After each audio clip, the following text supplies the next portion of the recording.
All right? Some of the negative people, don't answer the phone for them in the morning. For real, I want you to charge. You're not going to be able to charge talking to them. All right? They're going to suck the life out of you. On your way to do excellence, you on the phone with that. Cut that off. The drama, let's like have a time for the drama. We like no drama until about 3:15, 4 o'clock. I'm just being honest. This is stuff you can do, just no drama, right? Negative people, toxic people, they're not going to get the first fruits of me. They're not going to call me at 7 o'clock, 8 o'clock in the morning on my way to do great work, and I've already expended some energy on that. We're going to let that go. Negative thinking, negative thoughts, right? We're going to practice that. We're going to do. So, and again, I don't mean to share a person's business, but a friend of mine's son recently, he passed 20, his son was 20 something years old. And, you know, he was devastated, and we continued to counsel. And I said, listen to me, I know this is going to be hard to do, but there's a mother who lost her child right after delivery. You had your son for 21 years. Let's count our blessings. Now, I know it's tough, but you think you got it bad at 21. What about the mother who lost her child in 6 weeks? You got a chance to graduate from elementary school, graduate from middle school, graduate from high school, enlist in the service. You had that opportunity. You had someone come to your door you had that experience, like your son was buried with dignity. What about my little cousin that was 25 and shot in the back of the head, execution style in the store? I know it's rough, but count your blessings. And so what I'm asking you to do when life in the morning throws you a curve in the afternoon, I'm asking you to stop. I'm asking you to retrain your mind. I'm asking you to be mature and think of, I could have said, my wife's got MS. This is the death of me. I got up that morning and walked and said, you must be doing something phenomenal. I don't know what it is right now, but I know it's something phenomenal. You know what it was? My wife had a plan to retire in about 17, 18 years. And what that did was she retired. She's smelling roses like she never smelled roses before. Life is so much meaningful. When she talk about walk, she gets up in the morning like, I can walk. What most people take for granted because it will mess with your brain and your 7 legions on her brain, none on her spinal cord, but if it was on her spinal cord, that connection between the brain and spine, so when you move your arm, it won't necessarily move. And that doesn't happen. So when she wakes up and she can move her arm, she's like, oh, look, my arm. Like most of you get up like the arm, you don't even know you got an arm. Like, you don't even know. You just went through the whole day. You've used your arm. You didn't know you had it. But when you were diagnosed with MS and you can walk, you can open your mouth and the words come out. You can remember things. It's a different appreciation. And so now we have a marriage ministry. And now we have a church and we're building a church.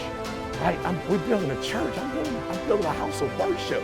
I could put that on my resume. What are the things you've accomplished? Spoke,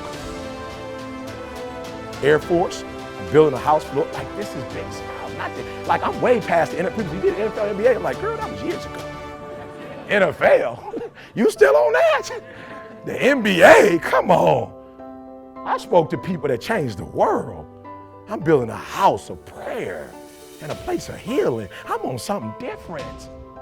So had my wife not gotten diagnosed with MS, we wouldn't be doing what we're doing now. Now she travels everywhere with me, and when she can't she can't fly in and fly out. So these type of events, she can't do. If she flies in, we need at least 4 or 5 days to stay in the city before she can get on another flight. But my son, stand up. My Y is here. Stand up, son. My Y is here with me, though. Yep, my Y is here with me, though. Yep. So maybe not my wife, but my Y is here. So I need you to take care of yourself. Let's go to the next one, son. I need you to take care of yourself. Good. Excellence is A1 service, right? Or not service at all. We talked about that. Let's go, son. Yeah, let's go. I can't give you something I don't have, right? You can't give us something that you don't have. So take care of yourself so you can take care of us to the highest level. You got me? Come on, take care of yourself so you can take care of us at the highest level. Good. Next one. Balance. Excellence in one area isn't excellence at all. I cannot stress enough, we need you. Balance. Yeah, I love it. Look at my son. I love it. Thank you, son. I love it. Look at that. Balance, guys. So you can't put everything in one cup. You got to spread it out, right? So do me a favor. Those people that constantly take, They like parasite. You gotta let them go to somebody because they'll take everything you have and you have nothing left. All right, so we gotta get rid of the parasites, the sharks, right? The flies, right? We gotta get rid of all of that stuff out of our lives. Like, let's go to the next one. I need you to take care of yourself again. I need you to remember your why. I'm leaving. I need you to remember your why. Because your why will push you from eating out of trash cans, living in abandoned buildings, having absolutely no purpose at all, to now being people's motivational coffee when they wake up in the morning. I went from being homeless, y'all. Only in America can you speak for a living. Can you speak for a living and take care of your family? My kids went to Michigan State. They don't even know what a student loan is. Somebody asked my daughter what FAFSA was. She was like, is that a pair of shoes? Like, FAFSA, is that the new shoes that's out, FAFSA? Like, no, sweetheart, that's the federal. She's like, oh, okay, I don't know what that is. Matter of fact, she getting late fees because she forgetting to tell me to pay because she know I'm gonna pay. I'm like, why didn't you call me? Oh, I didn't know, Dad. Only in America can you put forth excellence and get something in return. There are other countries, I don't care how hard you work in that third world country, there is no reward. And so we have an opportunity of a lifetime. And people say, E.T., how can you talk about America's a great country? Don't you see what's going on? It's problems everywhere, but what a place to live. That I put in my work and I'm getting the rewards. That I put in the work and my kids are getting the rewards. I told you, my father dropped out, my grandfather. I graduated from Michigan State University and I watched my son walk on the same stage twice. When he graduated from high school and when he graduated from Michigan State. Now my daughter's about to walk across that stage. Legacy. Only in America can you create a legacy. And not only are we creating legacies, you are preserving that legacy. You make it possible for Eric Thomas to speak all over the world. Now, you know, I'm just ignorant. I just love us so much in America. Like, I'm all over the world in America speaking. I just me and my wife. I don't have no bodyguards. I'm like, I'm in America. I'm good. Somebody called me yesterday, like, Dubai, we want you to speak. The government wants you to speak in Dubai. I called my boy, like, make sure it's safe over there. I don't know. You know what I'm saying? I was like, how do I know that, that I need to go over there? He was like, don't worry about it. It's a system and we'll go through and we'll punch some numbers in. And he hit me back and was like, it's safe. I was like, all right, I'm taking your word for it. I'm being honest. I'm in Compton here. I'm in Compton. They're like, oh, you going to Compton? I'm like, it's America. I'm good. I'm in a phone call. Somebody gonna take, are you hearing what I'm saying? There's a legacy. You can create legacy here. And only because of what you do. And so at the highest level that you do it, now understand something, and this is where people get it wrong. They think legacy or excellence once is excellence forever. That's not the truth. The excellency that we have in government now, the excellency that we have in our community, the excellency we have in our service is what somebody did 10, 15, 20 years ago, and we're reaping that now. What we're doing today, tomorrow will benefit from. Understand that. What happens tomorrow is based on what we do right this second. So you got to keep this legacy alive, guys. Yes, we have some problems at home. We'll fix those. We are a great country. We'll fix that. We're resilient. We'll make that happen. We will hold each other accountable. We will do that. And you got to hold each other accountable. When you see somebody not, you can't wait on leadership to say something. That's not excellence. Excellence is when you are among your comrades and you say, you know that's not excellent. You know that's not right. We don't got to call nobody. I used to tell my son, you the oldest, don't call me, don't call your mom. You let your sister know. You know that ain't right, because she gonna let you know that ain't right. Hold each other accountable. Don't think you're doing yourself, your relationship, or this country any justice when you don't say anything about somebody giving 80%. And the only time you're scared to say something if you're not giving it. That's the only time. Only time you're scared to hold somebody accountable is something you're not doing. So I need you to do it so you can hold them accountable. Because based on what you do is how we live. I'm leaving, you staying. And at any moment, anything, you can get deployed. At any moment, anything can change. At any moment. So I need you to be resilient. I need you to be strong. I'm leaving you. I need you to be what I call, you've heard the message I've done before with Buster Douglas and Mike Tyson. I need you to be that type of resilient. Where Buster Douglas got knocked down, nobody had ever gotten knocked down by Mike Tyson before. It was the first time it ever happened and they got up. It's the first time. It's probably the first time anybody has wanted to get up.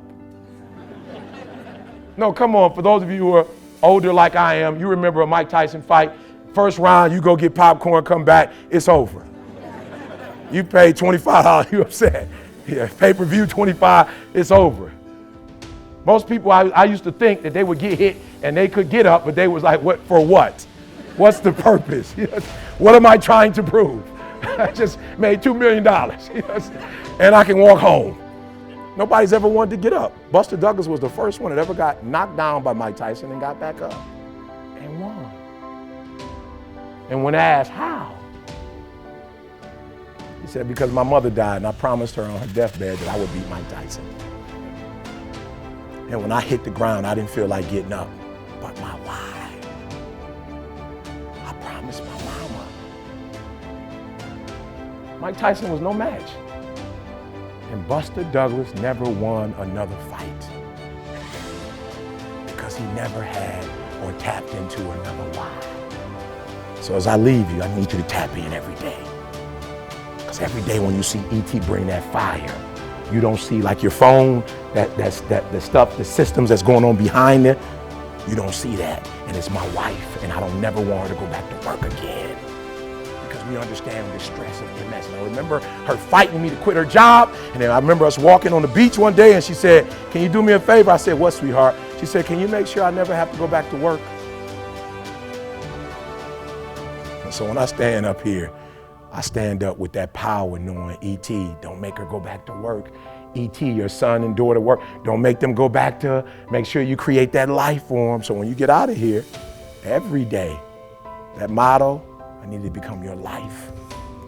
Not 90%, not E.T., it's not fair. I'm giving 99.8. That's not what you committed to. You committed to 120. 120 is, 100 is you do exactly what they tell you to do. 120 is you do exactly what they tell you to do, and then you do the stuff that you know that you got in you, because they don't even know what's inside of you. They know what they want you to do, but there's still some more inside of you that they don't even know about, and I need that every single day. How many of you can commit that to me right now? You can make that commitment. I'm gonna put that, I'm an excellence in all I do. I'm gonna do that. Come on, let me see your hand. If you don't want it, don't put your hand down. Colonel Bill, close your eyes. I felt somebody in this room didn't want to. They were like, no, I can't do it. And you looked up. I saw this. I saw it. It was like, no, but I won't have to deal with him afterwards. All right, so you get out there, guys. You have what it takes. You are among the great that our country has. You made a commitment that most of us would fear, that most of us couldn't stand tall to. You made that commitment. And you've done exactly what you said. Now I need you to go to that next level. I want you to know again, I'm proud of you. I'm so grateful for you. And every single day when I make my moves, I know it's because of what you're doing. All right? So let's get out there and let's make it happen. Thank you so much for your time, guys. Thank you. Thank you. Thank you. Thank you. Thank you.